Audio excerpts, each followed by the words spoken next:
Diddy Combs.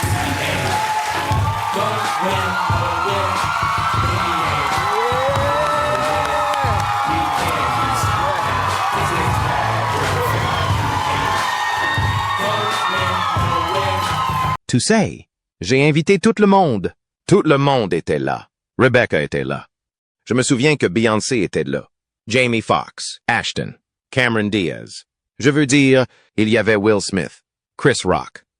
Tout le monde bougeait et tremblait à Hollywood. Plus de 100 nouveaux procès civils pourraient bientôt révéler le nom de célébrités de premier plan qui seraient impliquées dans le trafic de drogue de pays. Diddy. Selon l'avocat qui a déposé les plaintes, certaines célébrités cherchent désespérément à régler leur affaire à l'amiable pour éviter que leur nom ne fasse la une des journaux. Et avec des milliers d'accusations contre Diddy et plus de 100 poursuites civiles en cours, comment ces présumés coupables pourront-ils suivre le rythme? Et si ces accusations surprenantes sont vraies, pourraient-ils être poursuivis? Restez avec nous pour en savoir plus. Diddy fait enfin face aux conséquences de ses actes présumés au cours des dernières décennies. Mais il pourrait ne pas être seul.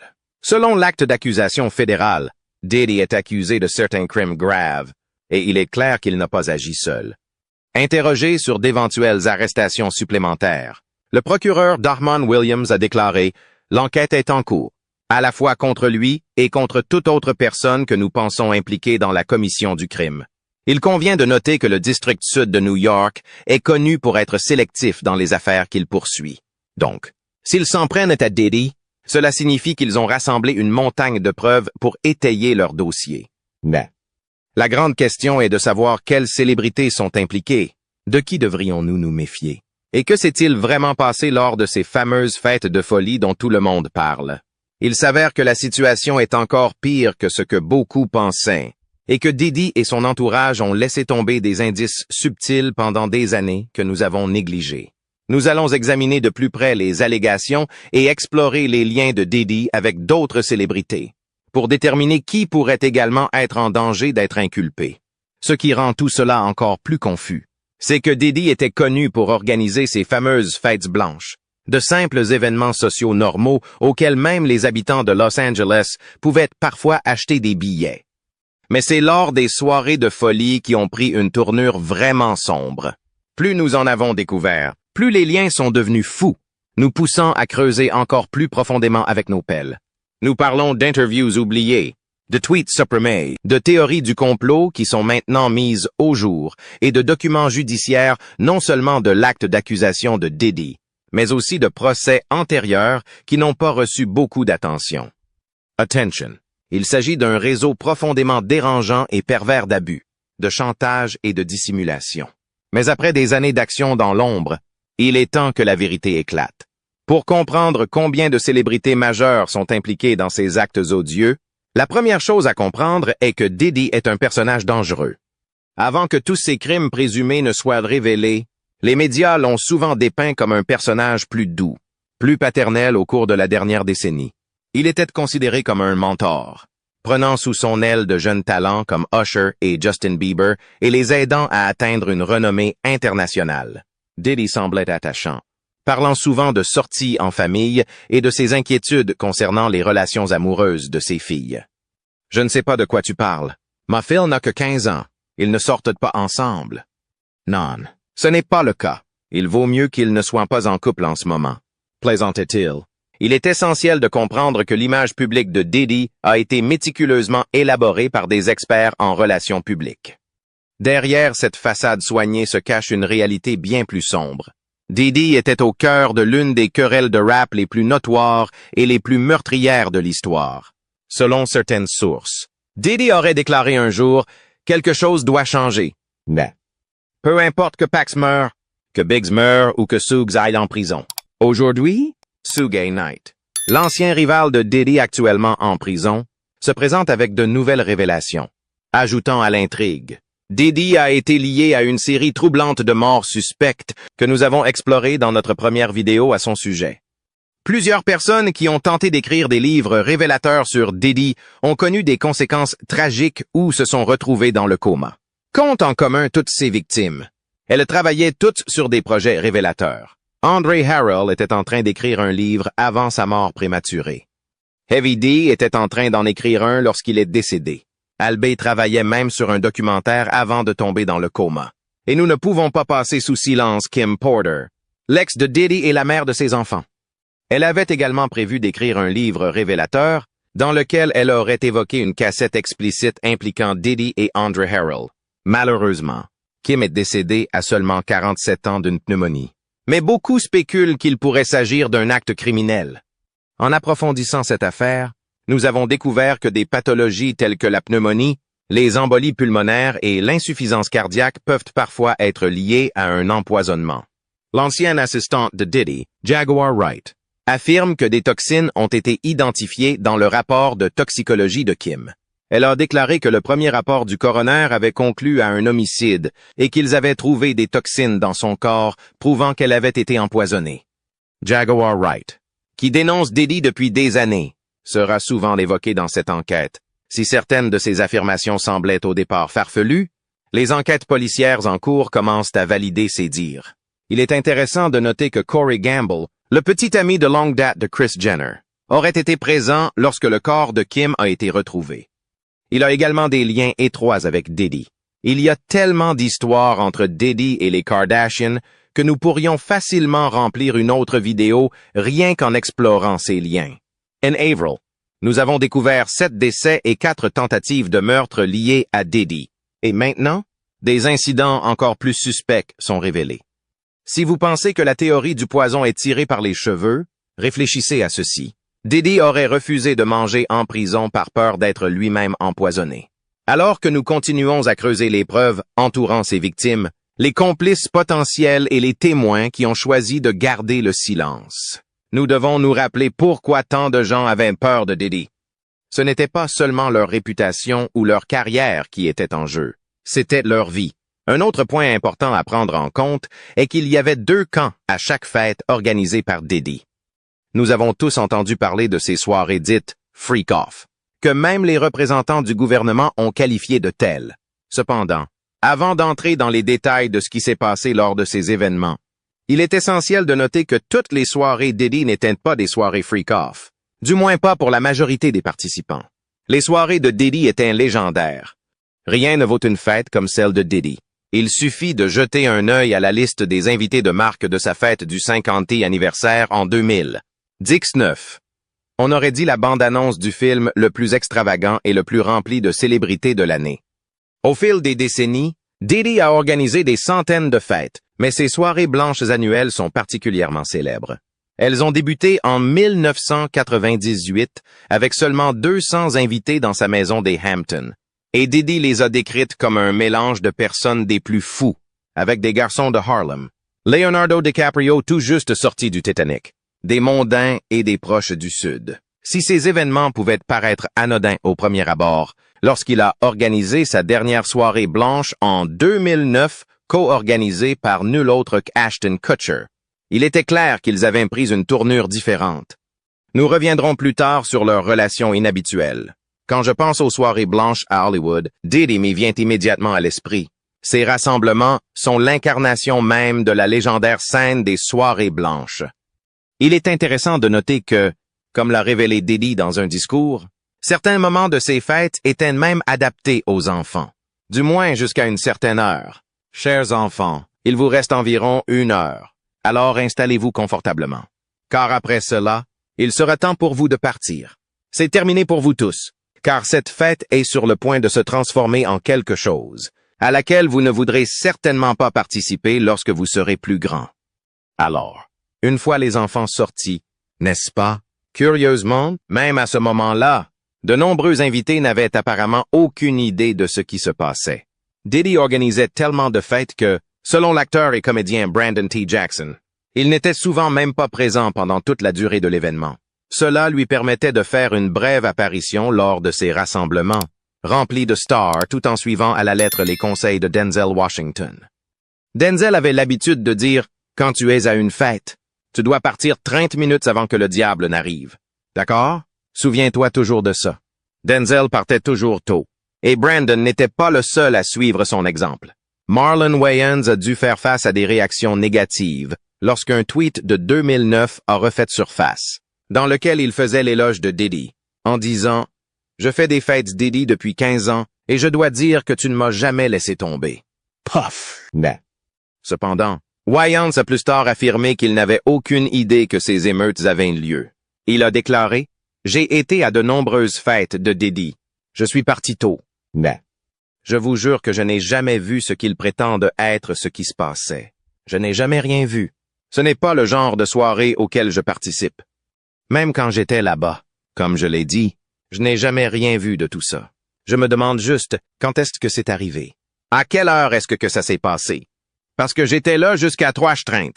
Il a même plaisanté. Tu veux dire 3h32? Donc ils ont attendu que je parte comme ça. D'accord, fine. Ce type de Wayans est parti. Il parle trop.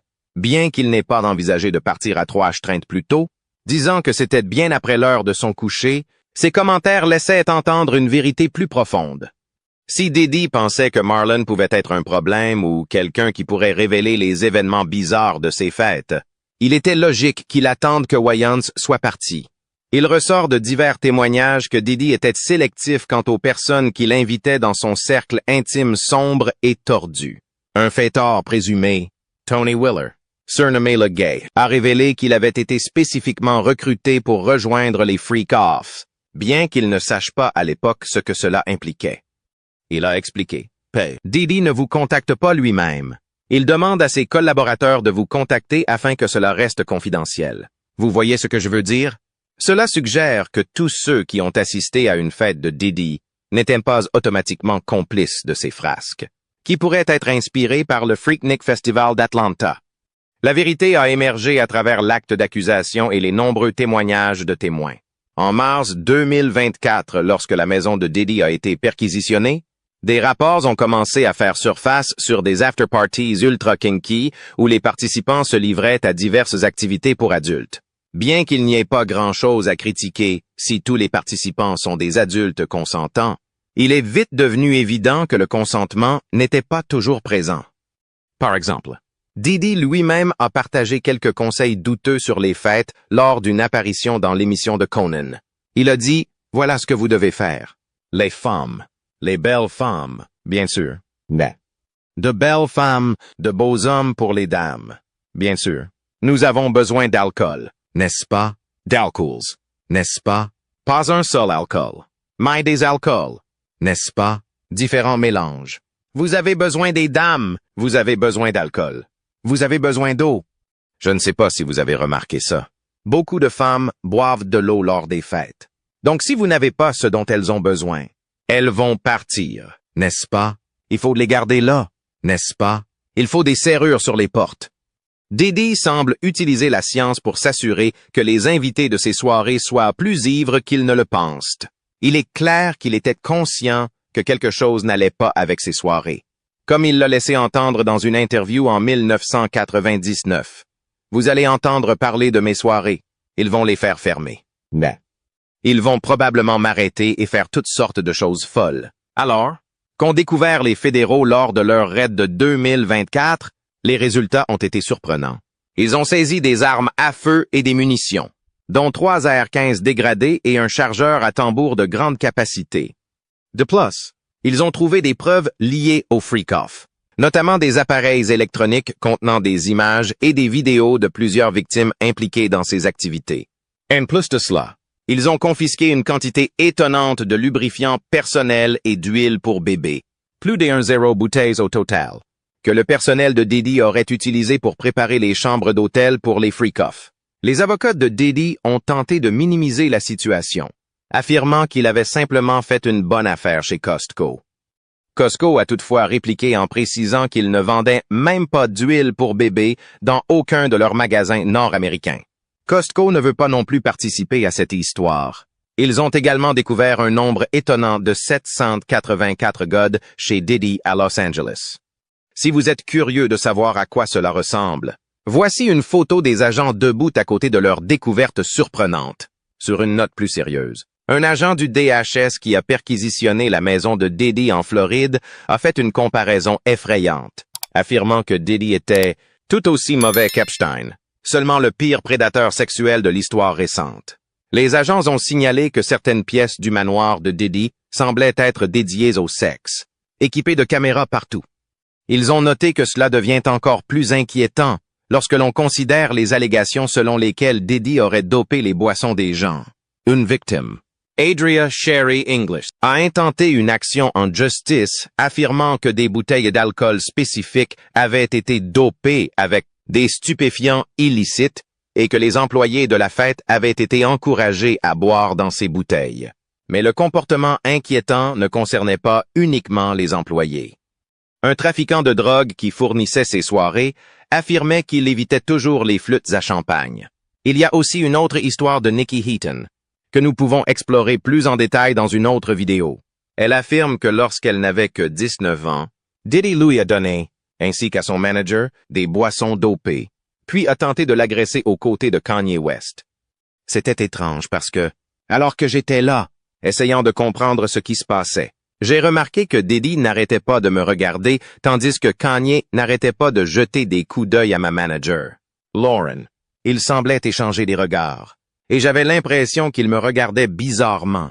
Je me suis dit, laisse-moi juste faire semblant de boire. En fait, je ne le ferai pas. Cela semblait leur plaire, alors j'ai accepté.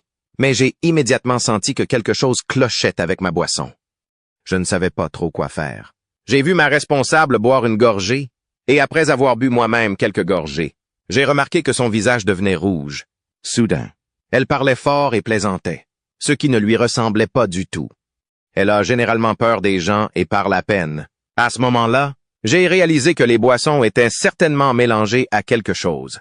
Combs aurait orchestré et géré les soi-disant freak-offs, les enregistrant souvent électroniquement. Ces événements pouvaient durer plusieurs jours, impliquant de nombreuses travailleuses du sexe et une gamme de stupéfiants comme la kétamine, l'ecstasy et le GHB, que Combs fournissait pour s'assurer que les victimes respectaient les règles. Le personnel de Diddy préparait les salles à l'avance avec des fournitures comme de l'huile pour bébé et installait un éclairage flatteur, presque comme un tournage de film, ce qui correspond au fait que Diddy filmait tout en secret. Il coordonnait même les déplacements de toutes les personnes impliquées. Diddy est connu pour posséder une île privée qu'il appelle de manière amusante Love Island, qui a probablement servi de décor à ses activités illicites. Il s'agissait d'une opération à part entière. L'acte d'accusation précise que les participants avaient souvent besoin d'intraveineuses après ces séances de plusieurs jours remplies de cocktails de kétamine et d'autres drogues. Au vu de toutes ces images présumées, il n'est pas surprenant que depuis l'inculpation de Diddy, des cassettes du marché noir aient commencé à faire surface à Hollywood. L'avocat d'Adria, Ariel Mitchell, l'a confirmé, affirmant que des cassettes ont déjà commencé à circuler et à être proposées à des personnes du secteur. Un individu a même contacté l'entreprise pour acheter une vidéo spécifique et a voulu voir si la personne sur la vidéo était intéressée par l'achat avant qu'elle ne soit rendue publique. Maintenant que la nature des fameuses soirées de Diddy est révélée au grand jour, la question demeure, comment a-t-il réussi à recruter des gens pour participer à ces soirées alors qu'il ne souhaitait pas vraiment y participer? Il semble qu'il n'ait pas hésité à recourir au chantage pour attirer des individus dans son orbite. De récentes révélations sur le recours de Diddy au chantage commencent à faire surface, avec des clips provenant de diverses sources, certaines nouvelles et d'autres jusqu'alors ignorées. Un extrait notable présente Aubrey O'Day lors de son interview de 2022 sur Call Her Daddy. Diddy m'a viré, a-t-elle déclaré. Pas pour les raisons qu'il a données à la télévision. Je ne sais pas ce que je peux ou ne peux pas dire légalement, mais disons simplement que c'est tout ce que l'on peut imaginer pour justifier le licenciement de quelqu'un. Je n'étais pas prête à faire ce qu'on attendait de moi, pas en termes de talent, mais dans d'autres domaines. Vous signez 1 million d'accords de confidentialité et de contrats qui vous privent de vos droits. Vous évoluez donc dans un environnement où vous n'avez aucun contrôle. Son récit ajoute une couche de légitimité au récit entourant Diddy. Mais il ne s'en est pas pris qu'à ses artistes. Un journaliste a appris cette leçon à ses dépens. Je connaissais cet homme depuis des décennies. Je l'ai interviewé à plusieurs reprises et j'ai assisté à certaines de ses soirées réservées aux jeunes il y a des années. Un jour, quelqu'un que j'aimais beaucoup avait besoin d'une pause. J'ai donc contacté Puff et lui ai demandé s'il pouvait prendre un membre de ma famille comme stagiaire. Il a accepté et pendant 3 mois, tout s'est bien passé. Le stage était passionnant. Jusqu'au jour où il a pris fin brusquement lorsque Puff a dit à un membre de ma famille « Soit tu rentres à la maison avec moi pour la nuit, soit le stage est terminé. Diddy était prêt à repousser les limites sans hésitation. Après tout, quand les gens essayaient de s'exprimer contre lui, ils étaient souvent qualifiés de fous, comme Jaguar Wright l'avait été pendant si longtemps. Comme si cela ne suffisait pas, il utilisait également les enregistrements ou les informations sensibles qu'il avait sur eux pour les faire taire. Cette stratégie de chantage et de contrôle sur la carrière des gens était cruciale pour maintenir la façade de tout son empire. N'oublions pas qu'il s'agit du même homme qui est soupçonné d'être impliqué dans de multiples meurtres. Les avocats représentant les victimes dans les derniers procès pour agressions sexuelles ont révélé que certaines agressions remontaient aux années 1990, tandis que d'autres se sont produites aussi récemment qu'en 2022. Bon. Nombre de ces personnes ne se sont senties suffisamment en sécurité pour se manifester qu'une fois Diddy derrière les barreaux. Honnêtement, on peut comprendre pourquoi ils ont pris au sérieux ces menaces, qu'elles soient verbales ou non. Les analyses suggèrent que Diddy n'hésitait pas à faire chanter quiconque, même ceux liés à un cartel. Les fédéraux poursuivent actuellement Diddy pour trafic d'êtres humains, une accusation que certains ont tenté de rejeter comme une ingérence excessive du gouvernement. Les critiques soutiennent que les fédéraux essayent simplement de faire tomber Diddy parce qu'il est un homme noir prospère, comme ils n'ont pas pu lui imputer quoi que ce soit en rapport avec les impôts ou son entreprise. Ils ont commencé à fouiller dans sa vie privée. Cependant, il semble que Diddy se livrait sciemment à un trafic, presque comme dans un film, prêt à menacer un cartel pour garder le contrôle.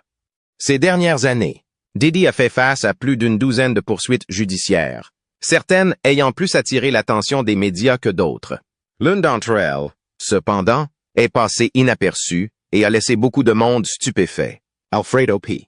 Gonzalez, un membre incarcéré du cartel de la drogue de Kaloa, a intenté une action en justice contre Diddy en août pour $666, un clin d'œil évident au chiffre de la bête. La raison de la plainte? Diffamation et perte de profit liées à ses activités de trafic de drogue? Il n'est pas étonnant que le juge ait rejeté l'affaire.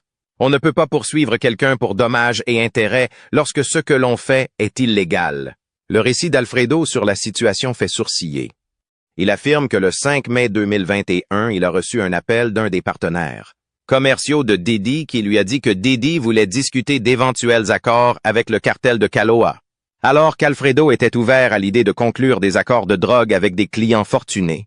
Il a été surpris lorsque le partenaire commercial a révélé que Diddy cherchait à conclure un accord pour attirer des jeunes filles et garçons pour une fête à New York. Alfredo a fermement déclaré que le cartel ne se livrait pas au trafic d'enfants mineurs, mais le partenaire commercial a insisté, lui assurant que Diddy avait tout sous contrôle, ce qui implique qu'il n'y avait rien à craindre.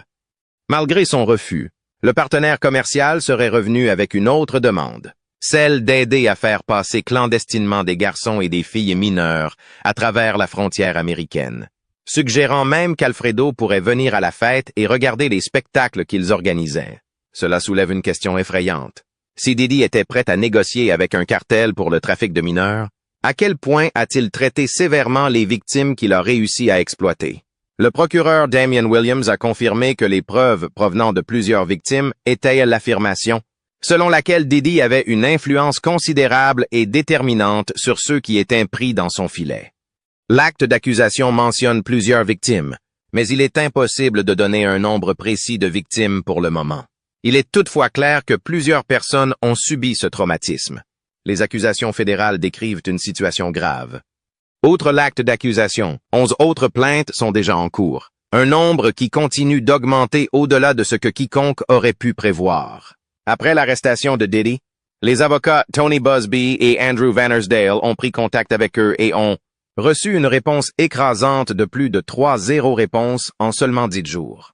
Lorsqu'ils se sont concentrés sur les survivants disposant de preuves crédibles, ils ont quand même fini par déposer plus de 120 plaintes à Miami, Los Angeles et New York. Ce qui est particulièrement inquiétant, c'est la tranche d'âge des survivants au moment des faits. Certaines victimes n'ayant que 9 ans, l'an 2, est mené à une audition chez Bad Boy Records à New York à cet âge précoce, affirme avoir été exploité par Sean Combs et plusieurs autres personnes au studio. Tout cela sous la fausse promesse d'un contrat d'enregistrement conclu avec lui et ses parents. De nombreux survivants attribuent leur nouveau courage à l'une des premières personnes à s'être manifestée, Cassie. Après avoir rencontré Diddy à la fin de son adolescence et signé avec Bad Boy Records, Cassie a eu une relation intermittente avec lui pendant plus d'une décennie. En 2018, elle a fait la une des journaux en déposant une plainte accusant Diddy de fautes graves, notamment d'allégations de comportement coercitif, d'intimidation et de manipulation de substances. Depuis que ces allégations ont été révélées, des images troublantes ont fait surface montrant Diddy sous un jour troublant. Notamment des incidents où il semblait chasser Cassie d'une chambre d'hôtel alors qu'il n'était enveloppé que dans une serviette, affichant un comportement agressif avant de la ramener dans sa chambre. Ces incidents semblent corroborer les affirmations de Cassie et ont également trouvé un écho auprès d'autres survivants. Selon l'acte d'accusation, Diddy aurait employé diverses tactiques pour maintenir le contrôle sur ses victimes, notamment en faisant appel à d'autres personnes pour les surveiller et les empêcher de partir, en dissimulant leurs blessures ou en traquant ceux qui tentaient de s'échapper. Pour comprendre ce que signifie surveiller les victimes et les empêcher de partir pour dissimuler leurs blessures, l'expérience de l'ex-femme de Diddy, Kim Porter, offrait un aperçu. Comme mentionné dans les discussions précédentes, d'anciens employés ont affirmé que Diddy avait mis Kim sur écoute pendant des années. Pourquoi aller aussi loin s'il ne voulait pas suivre ses moindres faits et gestes? Ce comportement soulève de sérieuses inquiétudes quant à son état d'esprit. Il y a même un incident alarmant survenu en 2005 lorsque Diddy aurait cassé le nez de Kim lors d'une dispute alors qu'ils allaient voter, pour ensuite faire venir un chirurgien esthétique pour le réparer discrètement. Cela reflète les affirmations de Cassie selon lesquelles Diddy la cachait, souvent dans des hôtels pendant des jours pour permettre à ses blessures de guérir. L'acte d'accusation précise également que les associés de Diddy recherchaient et contactaient activement les victimes qui tentaient de s'échapper. Ces méthodes ressemblaient à celles d'un chef de la mafia, utilisant d'autres personnes pour réaliser ses désirs. Il y a tellement de cas troublants que nous pourrions facilement consacrer une autre vidéo à les explorer tous. C'est une situation vraiment troublante. Lisa a déclaré que Diddy est même venu chez elle le lendemain et l'a étranglée jusqu'à ce qu'elle perde connaissance. Ensuite, il y a Aurelia Graves, qui a accusé Diddy et son garde du corps de l'avoir drogué, retenu et agressé pendant qu'ils enregistraient l'incident. Nous ne pouvons pas oublier le procès de Lil Rod dont nous avons parlé dans notre vidéo précédente, qui comprend de graves allégations allant de la mauvaise conduite à la prétendue dissimulation par Diddy d'un incident impliquant son fils Justin et un ami. Il est difficile d'imaginer ce que ces victimes ont vécu, surtout au vu du passé troublant de Diddy et de ses actions actuelles. On comprend pourquoi elles se sont senties piégées, en grande partie à cause du réseau d'associés de Diddy. Alors, qui sont ces associés que nous ne cessons de mentionner? Et jusqu'où cela va-t-il? Certains noms ont déjà fait surface, et la liste continue de s'allonger. Nous avons enquêté sur diverses célébrités liées à Diddy, de Megan Fox à Justin Bieber, pour évaluer la validité de ces allégations et théories du complot. Lil Rod a déclenché la première grande vague d'allégations lorsqu'il a déposé sa plainte en février 2024 juste avant le raid sur la maison de Diddy. Cependant, tous les noms mentionnés ne renvoient pas à des actes répréhensibles. Par exemple, le prince Harry est cité simplement comme exemple du type de dignitaires étrangers avec lesquels les associés de Diddy pouvaient s'associer pour maintenir l'illusion de fêtes prestigieuses. Lil Rod n'a jamais suggéré que Harry était au courant d'activités illicites ou qu'il avait fait quelque chose d'inapproprié. En revanche, Cuba Gooding Jr. aurait touché Lil Rod de manière inappropriée, des preuves vidéo appuyant cette affirmation. De plus, Lil Rod affirme que Diddy le préparait à Cuba. La jeune Miami apparaît dans deux contextes. Tout d'abord, elle est répertoriée comme l'une des participantes aux événements de Diddy aux côtés d'autres personnes comme Daphne Joyce, Stevie J et Jade. Deuxièmement, il semblerait que le cousin de Young Miami ait été impliqué dans un incident avec Lil Rod en 2022, le PDG de Motown Records, Ethiopia, Habtemariam, et le PDG d'Universal Music Group, Charles Grange, sont spécifiquement accusés d'avoir profité de l'exploitation de Lil Rod. Ils ne sont pas les seuls dirigeants à faire l'objet d'un examen minutieux. Depuis l'arrestation de Diddy, plusieurs démissions de personnalités ont fait beaucoup de bruit. Le 16 septembre, Diddy a été arrêté et les jours suivants ont vu une série de démissions importantes. Le 17 septembre, Kevin Liles, PDG d'Electra 300 Entertainment, filiale de Warner Music, a démissionné après 20 ans au sein de l'entreprise. Le lendemain, Kaz Kobayashi, PDG de Warner Music Japan, a lui aussi démissionné sans nommer de successeur. Puis, le 19 septembre, Randy Goodman, PDG de Sony Music Nashville, a annoncé son départ à la retraite. Le moment de ses départs semble trop fortuit pour être ignoré. On aurait pu penser que Randy aurait choisi une autre semaine pour annoncer sa retraite, d'autant plus que les gens sur Twitter ont commencé à souligner la nature suspecte des 2 premières démissions. Mais quand on se penche sur les amitiés célèbres de Diddy au fil des ans, les choses deviennent encore plus intrigantes. Il y a Steve Harvey, dont le lien avec Diddy est une saga à part entière. Cela inclut la relation de Diddy avec la fille de Steve, Lori, et leur rendez-vous en Europe pour des rendez-vous doubles avec Steve et sa femme. Il y avait même des rumeurs selon lesquelles Steve aurait quitté le pays, mais ces affirmations ont été vérifiées plus tard et se sont révélées fausses. Usher, qui était probablement lui-même une victime.